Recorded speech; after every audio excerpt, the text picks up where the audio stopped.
Hello, peeps and hello, peppers. No, this is not Lundi the Monday Puffin. This is just my new notebook that I bought at a local touristy museum because sometimes I like playing tourist in my own town, especially when I have guests. But today it's Miðvikudags Manatee. Miðvikudagur is Icelandic for Wednesday. And hello, stranger. If you have never been here, on Wednesdays I'm always trying to ramble something about sea creatures. And especially about manatees because they are among my favorite animals because they are related to elephants. And I am a defender of the theory that, like, my favorite fossil animal, the Desmostallion, is also related to an elephant.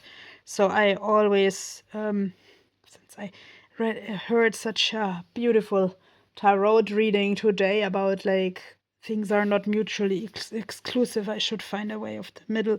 Really, I felt good confirmation of like drawing exactly a way of the middle between elephant feet and flippers. And today, this animal is even more important to me because the science doesn't know exactly where on the evolutionary tree it belongs, and it's like, to me it is the living image of the Furulatle sea monster. And last week at this slightly, to some people, embarrassing museum, like not where I bought this book but elsewhere, there was a drawing of the Furulatle sea monster, and there was really said like obscure animal, and they provided this German translation for the name, which would be like Strandschlenderer, like the thing that is ambulating on the beach. I don't know. I felt something like love. And that becomes very significant this week again because, let's say, I had some contact cancellations, which were also kind of okay because life happened for both parties and because life developed for both parties. But, and I like big buts and I can't deny, this always makes me think of where I belong. And actually thinking of Furulatle and the Desmostallion fossil tells me sometimes I just don't have to belong anywhere. But like in my head, my story actually progresses. I still haven't written it, and I have 10 days left to write it. That's pretty much amusing, but repeating last week like a broken record. I have most symptoms of ADHD, so I already see myself writing the whole story like in sort of one sitting at the very last minute. What I did today at the very last minute, so I wanted to delight you with a little bit of an unboxing. I didn't want to delight you and the poor sea creatures with plastic trash, but it rained and it is what it is. I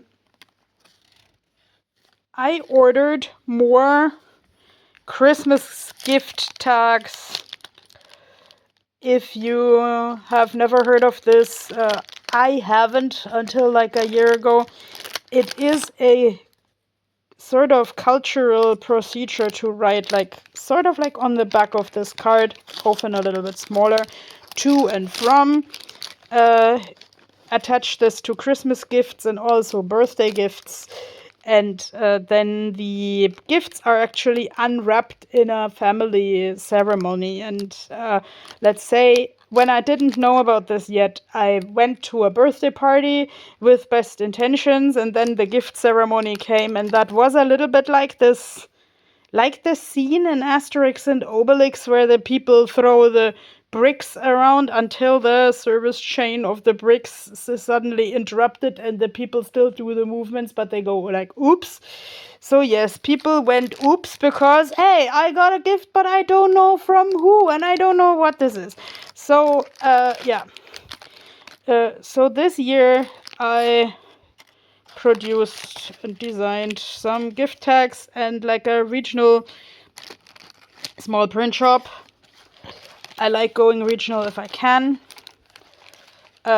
Made these babies here for me so I can offer them up at art exhibitions and markets. And don't tell me they forgot the penguins. It's walrus here. Oh, no, the penguins are underneath. Like sometimes the best surprises are underneath.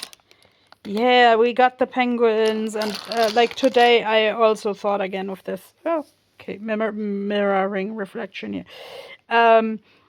Hirschhausen's penguin principle. I think Mr. Hirschhausen is either a psychologist or a business advisor in Germany, and he said like that the penguin is only adapted to its own environment and will never turn into a giraffe, even with the best therapy. Of course, when I recited this again to my friend, she asked me, like, are you a penguin that considers themselves a giraffe? Of course, that statement can be read in various ways, but I think the discussion was supposed to come down to I am always trying to fit in somewhere where I actually don't fit in, and there I am again, like this poor Desmostallion that has like huge teeth and still can't eat like the other animals with them. And like, okay, this one actually looks a little bit like a sausage. Maybe sometimes because life is kind of the sausage party, like dominated by guys or what guys think about women. But actually, yes, I'm glad that I did the hair because, like, it grounds me when I touch elephants if I get the chance. There are not too many elephants here. Actually, I didn't know whether to laugh or to cry when I overheard some tourists talking. Oh, we're close to the zoo. I want to see elephants. Nope, this zoo is like for regional animals and mostly even domesticated animals. And the most exotic one is a seal. And they don't even have space to keep the seals' babies. Let's not get into this, but let's say if they discover the Fyodor Lutley sea monster, maybe it would end up in this zoo with its humble offerings and huge prices. But yeah, it has a nice souvenir store and it has a nice like a barbecuing place, and it's a nice place for where families can go, like family in the very widest sense. Like at some point, like two young friends of mine who were just a little bit bored and wanted to do something fun on a summer day. They just asked me spontaneously if I could come with them to the zoo, and that was actually kind of fun because we spent quality time.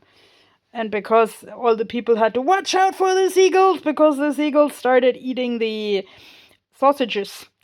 And actually, when I'm starting to discuss seagulls, yeah, if anyone wants me to paint a seagull, I will, but usually not. Some people say, and I totally believe that, the seagulls become such like aggressive and so on because they like the humans basically live in the seagulls habitat, and that's where the seagulls also need to live and need to defend their territory. And actually, like the legend of the Fjordulotli, when the Fjordulotli is done dilly-dallying at the beach, it sometimes attacks sheep. My theory, again, is if we have a living fossil that work here, the sheep graze in the territory of the Fjordulotli, and the Fjordulotli is sort of about the same size. And yeah, in my book, there will also be like a speech in defense of the teenagers who are kicked out of the herd in order to form their own herd, but there is no space to form their own herd. There's no time for us, there's no space for us. What is this thing that builds our dreams? Or should I again sing this most mysterious song on the internet? There's no space, there's no tomorrow. But seriously, I really ran to the print shop today in order to bring the little cards to their destination tomorrow. So I hope there is tomorrow, and I hope there will be like appreciation of my art, and I hope that actually this sea monster with limbs being away of the middle and the trunk being a bit of a sausage party and the head full of hair that could ground me.